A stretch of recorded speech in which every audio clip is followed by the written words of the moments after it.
was fantastic. Caitlin, ready? Yep. Okay, welcome everybody to tonight's meeting. This is the Math and Science Academy Board of Directors meeting. It is Tuesday, August 26, 2025, and we call this meeting to order at 6 p.m. Is there a volunteer to please read the vision for our school? I can read the vision and mission. Thank you. To be an innovative, sustainable model of academic excellence for all students that creates well-rounded, lifelong learners and global citizens. And our mission is that we will provide accelerated and inclusive curricula and instruction in all subjects with an emphasis on math and science. And our mission? I did. Oh, I'm sorry. I said, oh. And our land acknowledgement. We would like to acknowledge that the land on which we gather is the land of the Ocheti Shakowin, the people of the Seven Council Fires, and of the Beta Wankatulan band. The existence of the Dakota Oyati have lived in this area since time immemorial and before the U.S. war was created and the state of Minnesota was created. They lived within Minnesota, Wisconsin, Illinois, and Michigan. They were caretakers of the land and lived in harmony. They belonged to the land, and the land did not belong to them. It is within MSA's responsibility as an academic institution to disseminate knowledge about Indigenous people and their history and relationship with this land. MSA works to build a relationship with Indigenous students and their families through academic pursuits and historical recognition. Roll call members, Brian Linsmeyer. Present. Maggie Bafrui. Present. Isaac Leonardi. Present. Sarah Harms. Present. Kari Kerner, present. Jen Nice. Present. Mary Yap. Present. And Leanne Ahmed. Present. Great.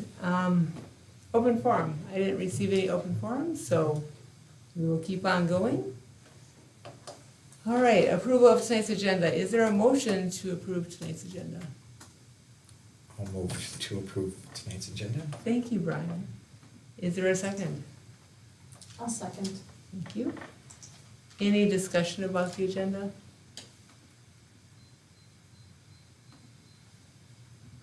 Second call for discussion? I will just say the finance committee report, we can keep it on there. I can just make note that the report will be given on next month because we have not had a meeting yet to discuss. Sounds the good. last. Okay, good to know. So should we strike it? I think we can just leave it and Okay. when she reports, she can say that we haven't had a meeting yet, so, Okay. okay. All right, all in favor of approving tonight's agenda? Aye. Opposed? Abstain? Motion passes, we approve the agenda. Is there any conflict of interest with tonight's meeting?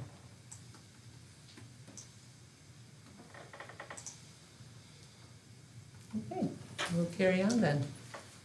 Number 7, approval. We have 2 sets of minutes to approve, so we'll do those 2 separately. So we'll start with the first one. Is there a motion to approve the June 24th board meeting minutes? I will move. Okay, second. I'll second. Any discussion about the June 24th meeting?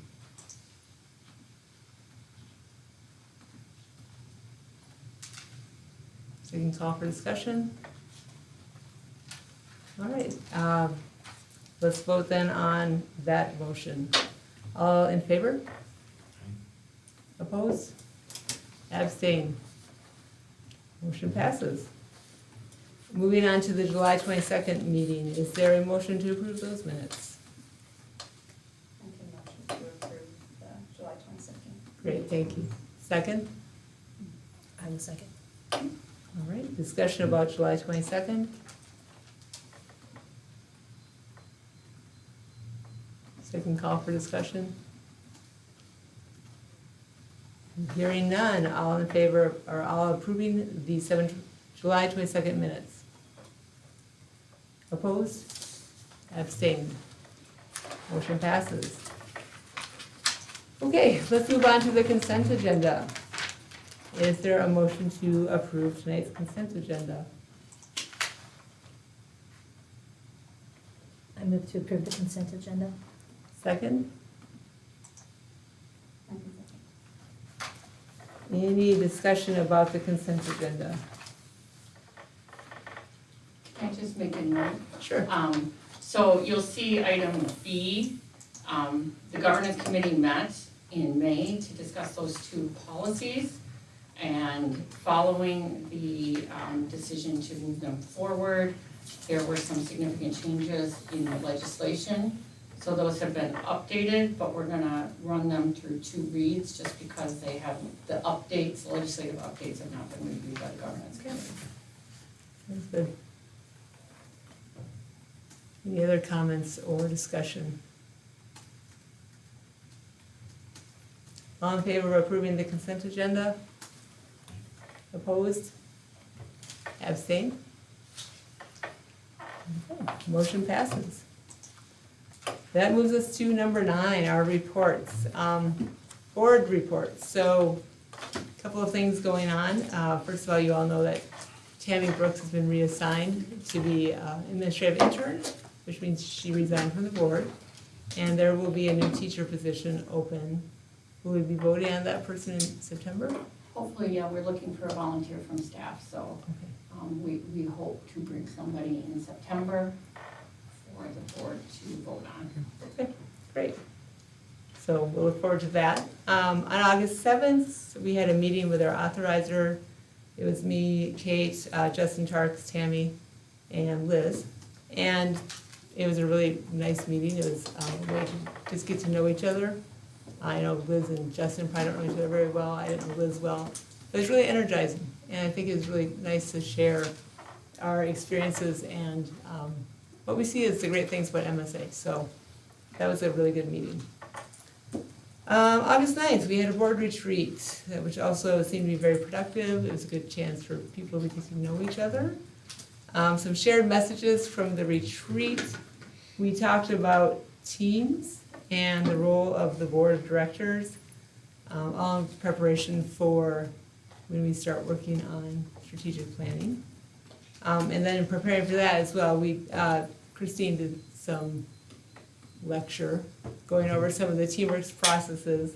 They reviewed roles, they talked about their up and out process and also their articulation of daily desired experiences. So we'll be starting our phase 1 of strategic planning. We did some assessment of reality, what we already have is from reality, and then we'll be doing more as we continue. Third thing we did was Robert's Rules of Order. Spent a lot of time on that, reviewing and practicing. I think that was well received. And the highlights there are probably just remember that it provides good structure and it's a way for everyone's voice to be heard. And the last thing that we did was some team building. We did a Foursquare activity where everyone got to share a little bit about themselves. And then there was some personality trait, just a little touch on at the end.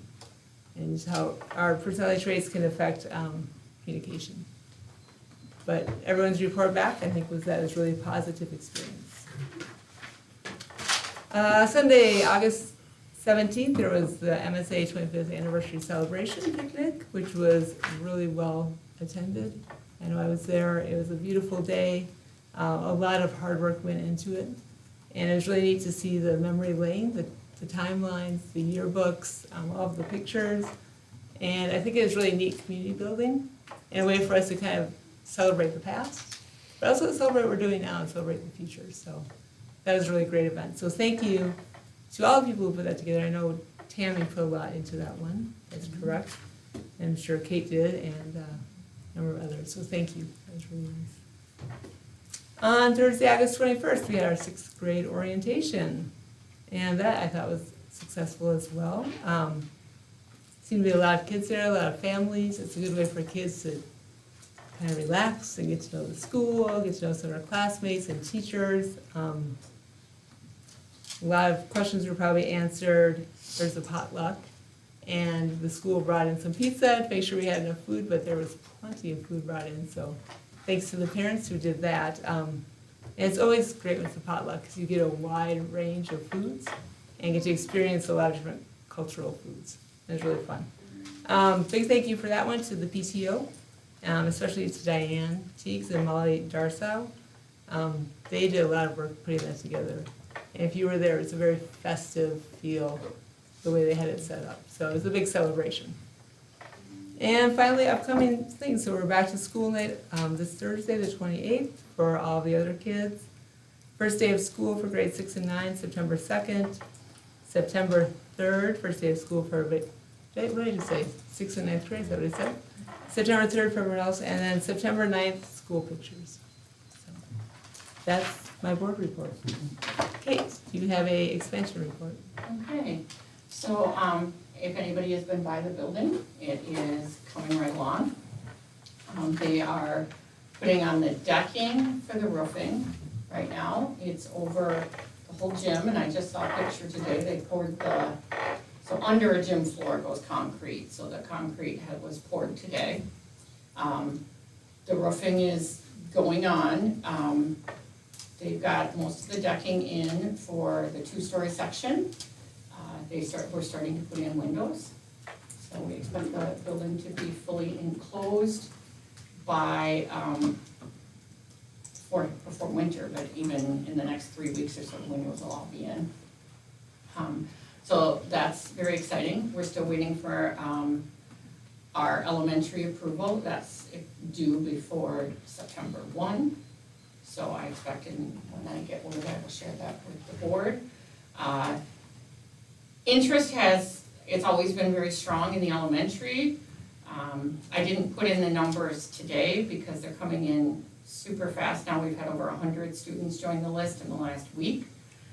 It's at about 1,450 right now on that list. So it's very long and it's almost discouraging for people, but there's a lot of interest. There are a lot of people very interested at Woodbury Days. There's still new people that didn't know about us that are still joining, so that's really exciting. And I'm working on setting up something with the staff to be able to go over and visit maybe later in September. So if there's anybody who's interested in getting out there, let me know. We probably won't be able to go inside because of the number of people, but I think we can get out and walk around outside. I don't know if we have enough hard hats for everyone to get off the driveway, but it's pretty impressive, and the scale is interesting when you get out there. It looks a little different than when you're driving by, but we're starting to get a real feel for what the building will look like. So that is coming along well. We've only had, despite all of the rain this summer, 4 rain days out there. No, I don't know how they manage that, because they have a pump truck out there constantly draining the puddles. Anybody who's interested, on our website, under the expansion tab, right at the top, there is secondary construction photos is a tab, and in there's a folder. Dan Ellingson, former board member, and now he's the chair of our building company. He has a drone that he flies often all around the building, and so he loads those pictures right up into that folder. So those are always interesting to see. I can see construction photos from the construction site, and some of those are really interesting, and some of them are pictures of welds and stuff, which I'm sure, it's key that those welds are done properly. I, by looking at it, cannot tell if they're being done properly or not, but I assume they are. So they're passing all the inspections. So That's good. anyway, that's kind of where we are right now with expansion. Do you want me to just go straight into the? Yeah, go right ahead. report? Yep, that's fine. Okay, so teachers are back this week. We've been working quite a lot on professional development. Today we were over at the Y Center for Equity downtown Minneapolis in David Common.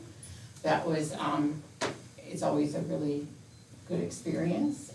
This year it was a little easier for staff. Hopefully it wasn't too crowded on the bus, but we took a bus down there. Last year we had everyone drive down there, and it was difficult with parking, and that night before there'd been quite a storm, so there were also trees to dodge, not downtown, but on the way over there. So it was nice to be able to just all get there as a group. So some of us drove separate, but most everyone was on the bus. Our professional development plan is all focused on a multi-tiered system of support, which consists, among other things, but with professional learning communities, or PLCs. Those are made up of departmental teams.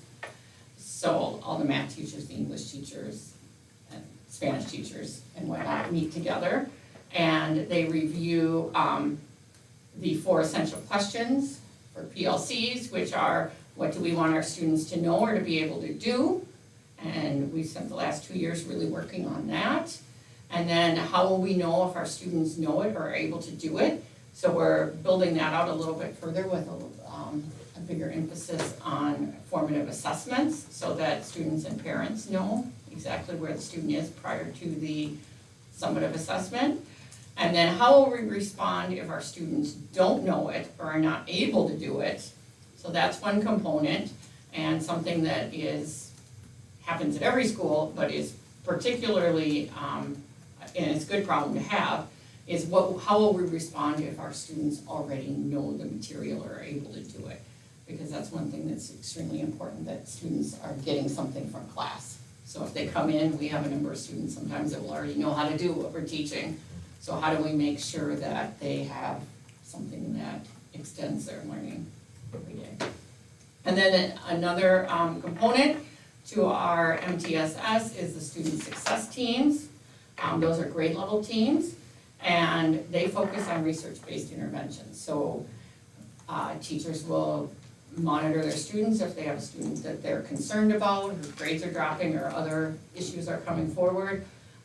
They put that on the SST agenda, and then the grade level team talks about it and tries to determine some interventions, and then works with the content area if needed, or the guidance counselor, or whatever the issue may be. They work on planning an intervention to address that issue. Our equity work, DEI, we are continuing our standards-based learning / grading, which we all read, was it 2 years ago now, that we read Grading for Equity, which is really standards-based learning and grading. So making sure that we are removing all bias from grading and making sure that it's recording what the students have learned. And then we will continue our work with culturally responsive teaching, and that was something that we worked quite a bit with today at the Y. We didn't call it that, but that's what it was. And then our specialized services department, which includes special education and 504 plans for students identified to need those services, and just really focusing on making sure that all students, including students who have specialized services, get access to the general education curriculum. I attached a couple of links if you're interested. One is the MTSS framework that we work out of for MSA, so if you're curious, that's there. And then our roadmap for teaching and learning, so it kind of shows the work we've done over the last 4 years, and we add to it every year. We will continue to work on MTSS. We're not out there trying to get the next big thing. MTSS all falls under that umbrella of supports for our students. So that's what we continue to work, and that shows kind of the roadmap for where we have been. So I move on Good. to, is anything, questions? Okay. There's a question. Oh, I'm sorry. I missed it. So, and I don't know if you're gonna catch this in back to school because you kind of jumped around, so I'm not sure. How many new staff do we have this year? 7? Mhm. I don't know, I might have jumped, did I jump ahead? If which, I'm sorry. That's fine. I ask your Okay. questions. We're all good. That's We fine. talked about staffing and then I'm like, oh, I don't know. So, staffing, we're fully staffed. We've been hiring lunch monitors and parking lot people and substitute teachers. So we're really happy. We have all the teaching staff is in place and ready to go. We only have 3 out-of-field placements, so an out-of-field placement is somebody who has a teaching license, but is teaching in a content area that they're not licensed in, but they are qualified to teach in that area. So we've got 3 of those currently, and then we have 1 Tier 1 license. Teaching license in Minnesota are tiered, so Tier 1 teachers are not as trained as Tier 4. So a Tier 4 teacher is somebody who has all of the licensure requirements, has a standard license, and then has completed 3 years, 2 or 3 years of successful instruction. So, our only Tier 1 license right now is a person, and they're almost done with their licensure via portfolio. So they should have their license within the next couple of months. So then we will have no Tier 1 staff, which is good. And we've had great Tier 1 staff. It's not, it's just that their training is not quite the same. It's a longer lead time. They need more support to get ready because they've not been traditionally trained as a teacher. Enrollment, we are full as expected. We had more returning 9th graders than expected. We lost very, very few 9th graders. So we added another section of 9th grade, just so that we have an algorithm of how many kids leave, not as many left, so we added another section so the class sizes would be good. We don't know exactly what our enrollment's gonna turn out to be. We're still working with that because some districts are still claiming some of our students, so next month we'll have a better idea, but they're likely gonna be a little higher than what we had expected. Yes, and to Mary's point, 3 out-of-field placements in that. Oh, sorry, I jumped a thing. Full enrollment numbers will be shared after the first day. So it's gonna take a little bit to see who actually turns up on the first day and track that all down. And then engagement, and Kari talked a lot about that already, but we had the 6th grade night and picnic. Although everyone seemed to eat inside even though the patio was open. Yeah. I don't really understand. It was a beautiful night, but that's fine. A lot of families were getting to know each other, and PTO did a wonderful job as usual getting that all together. Back to school night is Thursday, and it will run from 2 o'clock to 6:30. We're staggering the start to try and get the high school students in a little earlier. They tend to come, not exclusively, but tend to come solo. A lot of them come solo without the whole family, and so we'll get them through earlier. We're gonna have the staff all park down at King of Kings Church, and we will bus them down here so that we have more parking spaces here. We still will more than fill the parking lot, but we're trying to be respectful of our neighbors. And that brings me to the parking situation over here. If anybody has been over in the neighborhood, the city has put up 2-hour parking signs throughout the neighborhood in that first Prairie Oak circle. So students can only park there, or anyone can only park there for 2 hours, September through June, between the hours of 8 a.m. and 4 p.m. That's been difficult for some families, and they're working to be strategic about how they figure out how to do the parking. We reduced some of the visitor parking to allow more student parking, but there's still only 40 spots for students, and we had about 130 students work to get those. We gave priority in the lottery to students who have classes at MSA and at a college. And then the next priority was students who live out of district and are not eligible for a bus. And then if we ever got through that whole list, then it would be full-time MSA students, followed by full-time PSU students. So that is going to be a challenge for some of our families, and I expect some education to happen around parking. You know, And we're working with the city to ensure that students do not try to run outside every passing time and move their car. Yeah. But we'll see. So, Thank that's the August report. All So right, if anybody has thank any you. questions, I'm happy to take them. Sounds good, thank you. Finance committee report. Yeah, so finance getting kind of the transition from Isaac to me and talk to Kate a little bit. We're gonna try to get the committee created, and see interest on back to school night to see who around us wants to join that. And we'll have our meetings probably around the same time as they were last year and the year before, Tuesdays.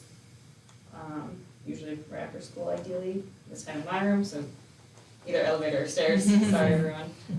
Third floor B, if you don't know. But, yes, so the next meeting, we will go over the past few months of the financials that we have not looked at for a while.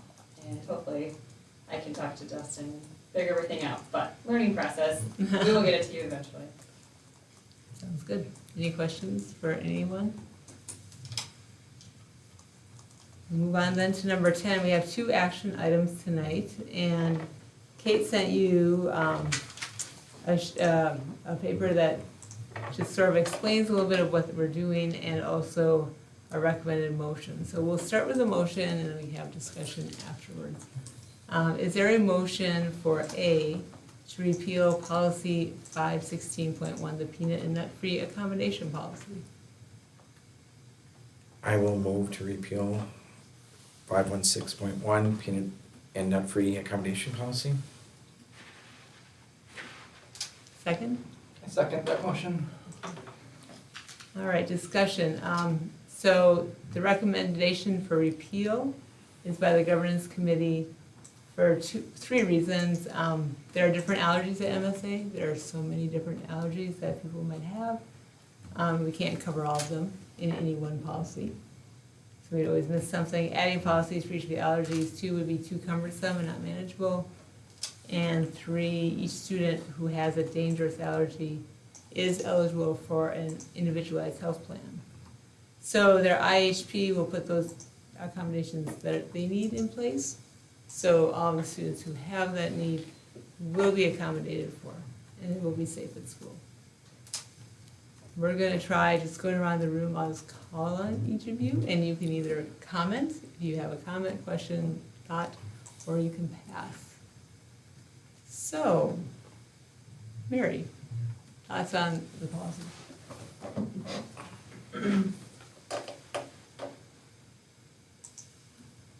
This concerns me as someone who has a family member with a very strong peanut allergy and someone who was in a school when another child nearly lost their life because of their peanut allergy, because it is so fast and so quick.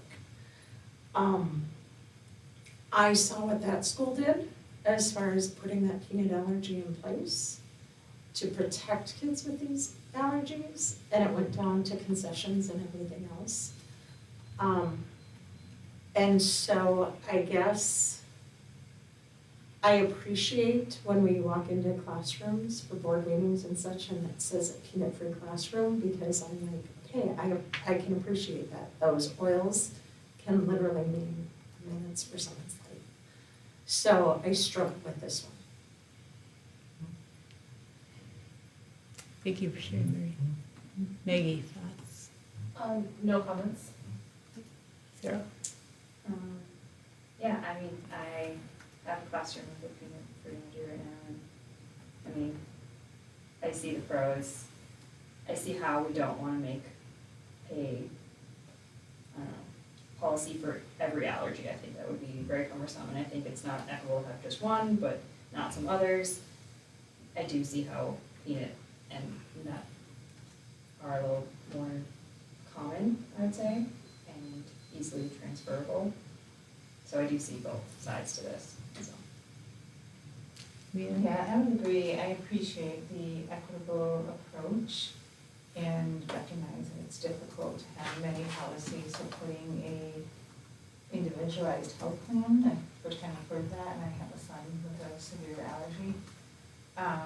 So my question would be, how are we using this opportunity, maybe at back to school night and early back to school communications from the director or whomever about those health plans? And then I don't know enough about how lethal or how potent a peanut allergy is compared to others. My son has a severe allergy to bee sting, and we manage it on our own and feel like it's a little disconnected because he has to manage that. No one really at the school other than the nurse knows that he has that allergy. But I don't understand enough about spreading of oils, so I don't want to comment on what I don't know. And I hope that we're using a little bit of science approach to our decision making on this one. Kate? So I understand, and the recommendation would not be to remove like the peanut-free signs or to do anything different with that, but we have students with severe gluten allergies that can land them in the hospital with just touching the gluten. We have students with significant fish allergies that can also be lethal. We have students with pineapple allergies. I mean, there's a lot of food that students are allergic to, and there's not a large number, but there's a wide variety of food that students can be allergic to. The other thing with this policy is that it is a school written policy, so there's no updates, so we won't ever get legislative updates.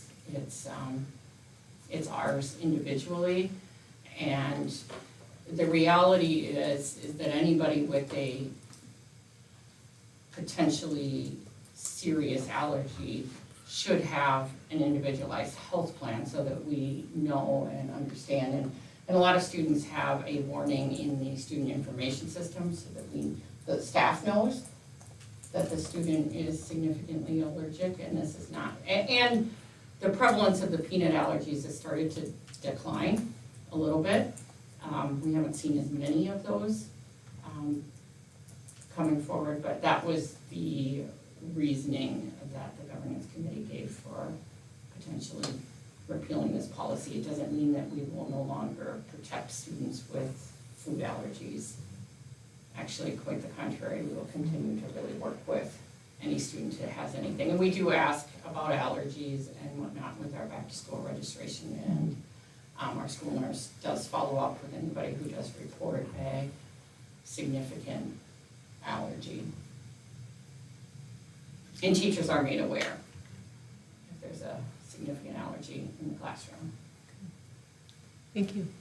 Isaac?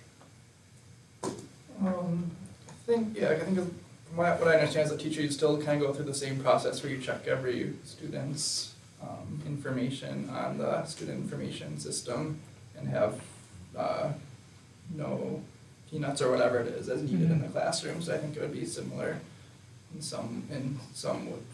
how I'm reading this. Okay. Ryan? I mean, for me, health is always an issue. We don't want to see anyone get seriously injured or hurt. I do, knowing or being somewhat informed, I know it's going down.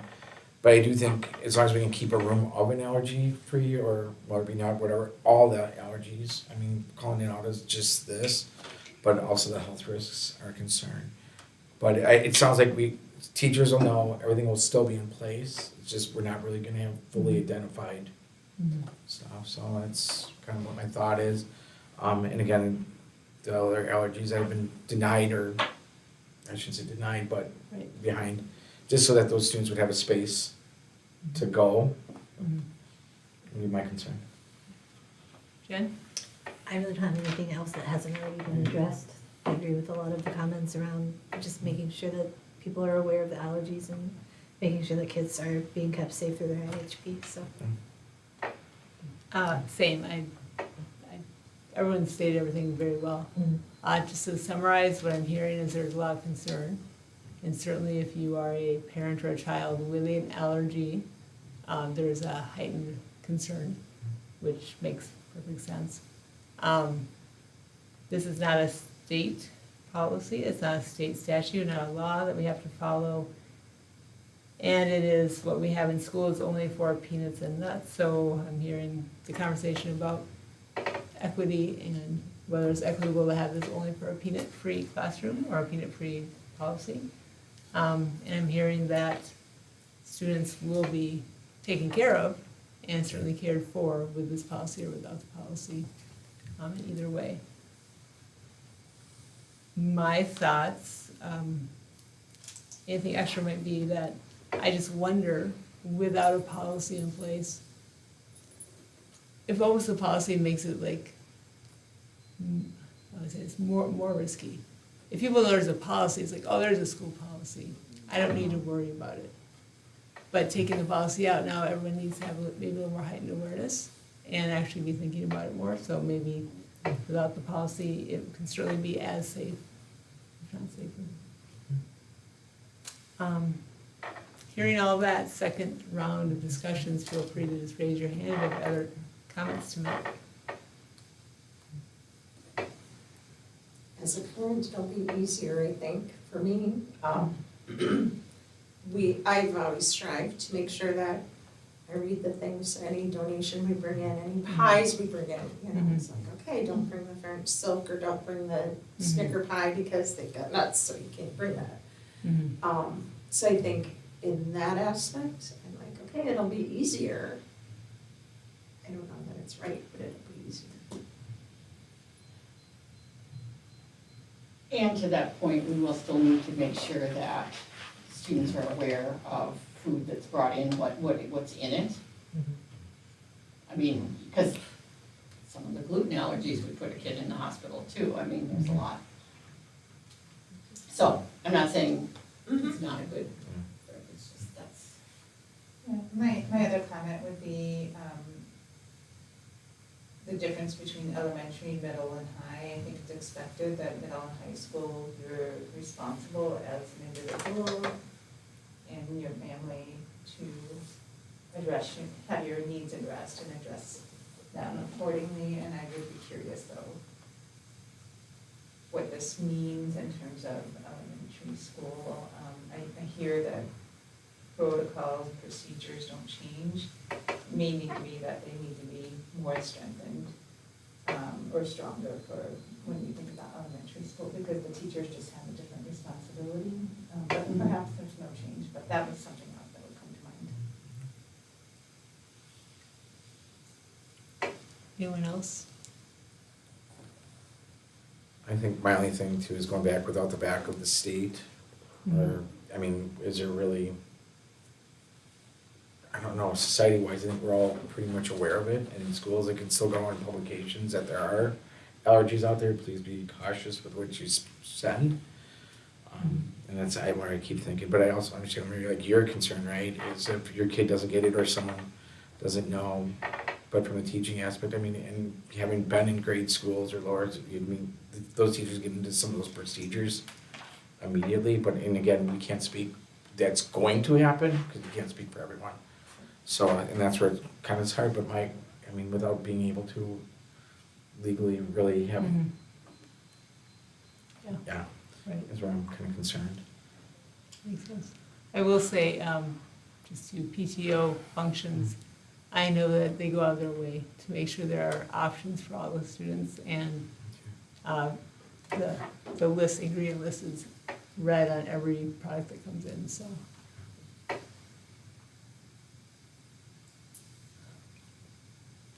So we have a motion on the table to repeal policy 516.1, the peanut and nut-free accommodation policy. There's no further discussion? Okay. All in favor of this policy? Aye. This is to repeal. Repeal. Oh, I'm sorry, I said that wrong. This is to repeal the policy, yes. So all in favor of repealing policy 516.1? Aye. Opposed? Abstain? Motion passes. Thank you for the good discussion on that too. I think it's a really good awareness piece to have as we go forward. Okay, Second action item is the Pledge of Allegiance waiver policy. And this is something that we look at every school year. First of all, is there a motion, I guess, a motion to waive the Pledge of Allegiance policy 531? I can motion to waive the pledge of allegiance policy 530. Thank you. Second? I can second. So each year, any school that does not require students to say the Pledge of Allegiance is required to waive the agreement. Students are not banned from saying the pledge, but we will not have a school-wide recitation. Is all it's saying. Any discussion on this motion?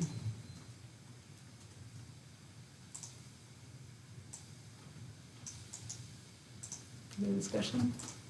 I think I'll just voice it as in, I mean, it's a hard one to do, especially from our upbringing, and we were all, but also, and we're not denying the right to, or we're just not forcing students to have to do it if they don't choose to. And so that's, I guess, where we're supposed to be about voice and choice, right? So, Now, if we don't waive the policy, they don't have to do it, but it would be said in the classroom. right. We do have a problem that we don't have flags in every classroom, so we would have to acquire flags, can be done. Great. Thank you. I'm just curious if there was feedback from the students that they didn't want this policy anymore, or what, is there more context as to why? I think it's just kind of what Kate said, is that it's a state policy, correct? It's a state law that we're supposed to say the Pledge of Allegiance at least weekly or waive the requirement. So by waiving the requirement, we're not saying that we don't think the Pledge of Allegiance is of value or should be said. We are saying that if it does not get said, it's okay. And we're in compliance then. We're not gonna break the law. So the state policy is that we have to offer at least weekly, or as a board, agree to a policy to waive the requirement. Yep. And it's something we do every year, not just like This decision is made. every year. Yeah. Annually, we review this. Any other questions? So it is, I'm sorry. Go ahead. What have been prior decisions up until this year? Last year it was waived. It's been waived it's been waived for a long time. I can speak to this would be the 5th year in a row that I can speak to. Prior to that, I don't know for sure, but I don't think it's been common practice here for a long time. Yeah, I don't know that in 13 years, that of my tenure of being here, that it hasn't been waived. That being said, to Leanne's point, my question would be, I'd really be curious to know what the kids think, to know what the students and the teachers think. And I'm not saying that we shouldn't, but are we doing it just because we've done it every year this way? And is it something that maybe they want? I don't know. I can't speak for them.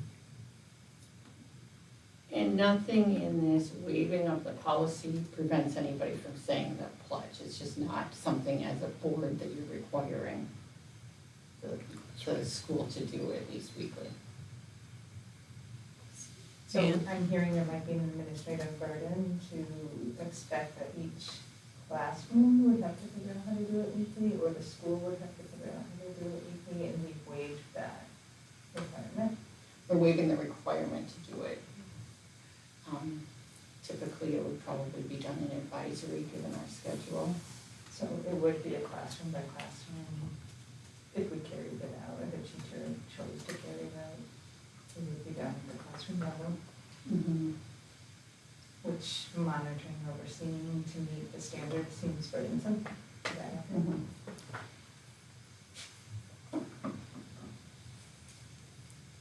Any other discussion? Okay, all in favor to move to waive the Pledge of Allegiance policy? Aye. Opposed?